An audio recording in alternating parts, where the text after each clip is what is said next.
If we live well in this world, I think we have to have the right expectations. Everybody has expectations, don't they?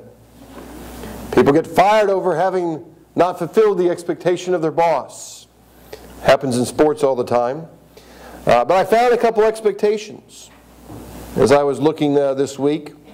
One, I found out that if you are an American and you are traveling in Mexico, that in your bathroom you see C and H, cold and hot. And so if you turn on the C, what does that mean in America? Cold. H means hot. Well, it could be that if you're traveling in America, you see the same C and H, but they have a completely different meaning. One, hot means caliente, which is C. And I got this confirmed that, is it? Helado. Helado, that's right. Okay, helado means hot. And so if you're traveling around and you see C and H and you don't know where you are and it comes out hot, you're probably either in Mexico or you're in some place that does not speak English. We all have expectations. And our expectations sometimes drive us. I remember one of the things that really scared me one time because I had an expectation. When you're out in the rural area of Texas, and one time I was out in the rural area because I got what was called quadded or walked by my fraternity brothers. And what they would do is they would take you out to a far, far place. And the fraternity I was involved with had a limit of 50 miles. So you knew that you were in 50 miles of the campus. You were blindfolded, taken somewhere, dropped off, and you were given a quarter. Then you were supposed to find your way back. And they would always do it in pairs so that you had someone with you. And so I remember one of my fraternity brothers and I were sitting around. We had no idea where we were. It was as black a night as you could even believe. And we were in the middle of a rural area, and then we finally found a house. And the first expectation, I thought, we're going to go up to this house, and he's going to come out with a shotgun and start shooting at us. Well, I said to my friend, I said, you know what? If I see a gun, I'm running. Fortunately, he didn't have a gun. He didn't come out. He did have a gun, but he didn't come out with a gun. He let us use his phone. We called some friends, and we found out where we were, but it took forever to get home. Expectations. See, if you have wrong expectations, if you have wrong expectations of God, if you have wrong expectations of Christ, of Christianity, you're going to flounder in your ability to live the Christian life in an effective in this world that is so hostile to Christianity. You see, people all have expectations. John Quincy Adams, I read this week in a book called Unfinished Business by a man by the name of Charles Sell. He said that John Quincy Adams held more important offices than anyone else in the history of the United States. He served his distinction as president, senator, congressman, minister to European powers, and participated in various capacities in the American Revolutionary War, the War of 1812, and the Civil War. And at the age of 70, with that much behind him, he wrote, these are the words of John Quincy Adams, "My whole life has been a succession of disappointments. I can scarcely recollect a single instance of success in anything that I ever undertook."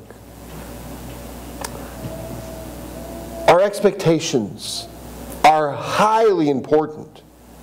And see, in the passage we're going to look at today, in 1 Peter chapter 3, verses 13 through 22, Peter had an expectation. He had an expectation that his readers, as Christians, should live godly in a world that is hostile to Christianity. Look with me as we read it. It says in verse 13 in 1 Peter, it says, "Now, who is there to harm you if you are zealous for what is good? But even if you should suffer for righteousness' sake, you will be blessed. Have no fear of them, nor be troubled. But in your heart honor Christ the Lord as holy, always being prepared to make a defense to anyone who asks you for the reason for the hope that is in you. Yet do not do it with gentleness and respect, having a good conscience, so that when you are slandered, those who revile your good behavior in Christ may be put to shame. For it is better to suffer for doing good, if that should be God's will, than for doing evil. For Christ also suffered once for sin, the righteous for the unrighteous, that He might bring us to God, being put to death in His flesh, but being made alive in the Spirit, in which He proclaimed, and He went and proclaimed to the spirits in prison, because they formerly did not obey, when God's patience waited in the days of Noah, while the ark was being prepared, in which a few, that is 8 persons, were brought to safely through the water.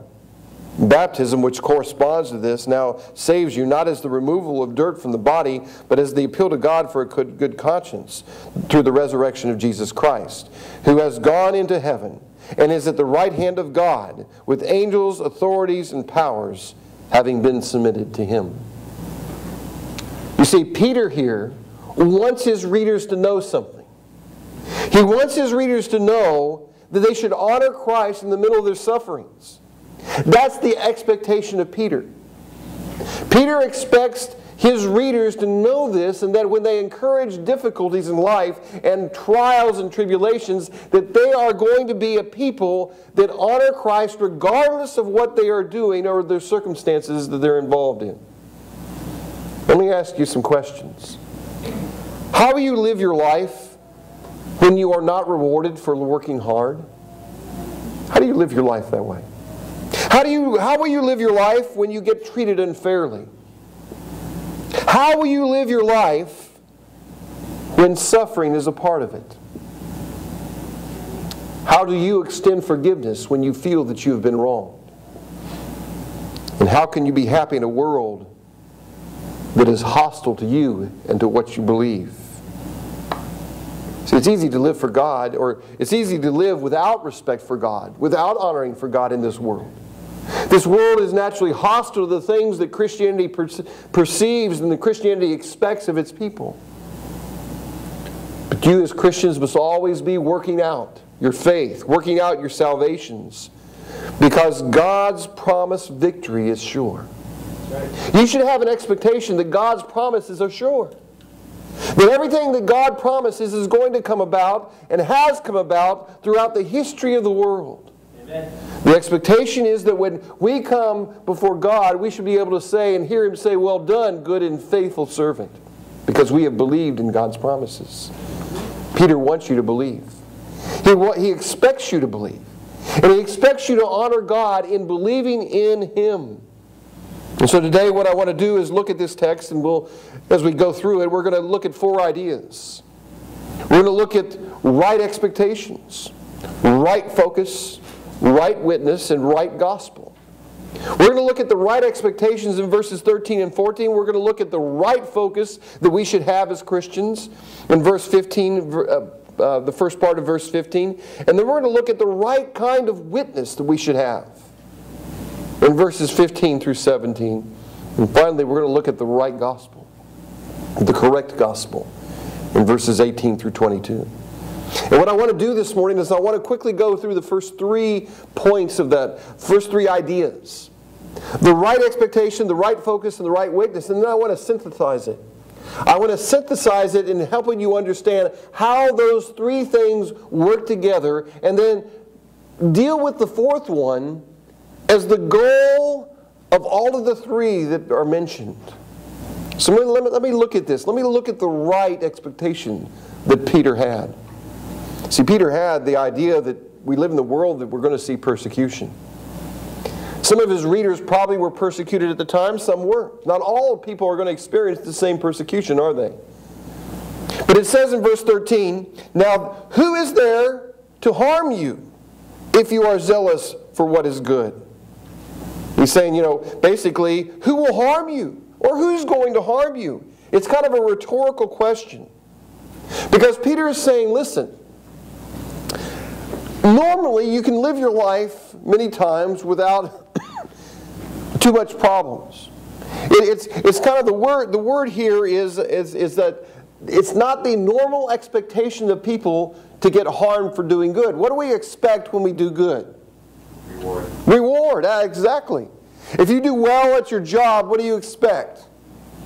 You expect a raise. If you do well at something, You expect either reward or notary or something along those lines. We expect those things, and we get upset when we're not given that raise, or we're not given that recognition, or we're not given that reward. We expect a certain life.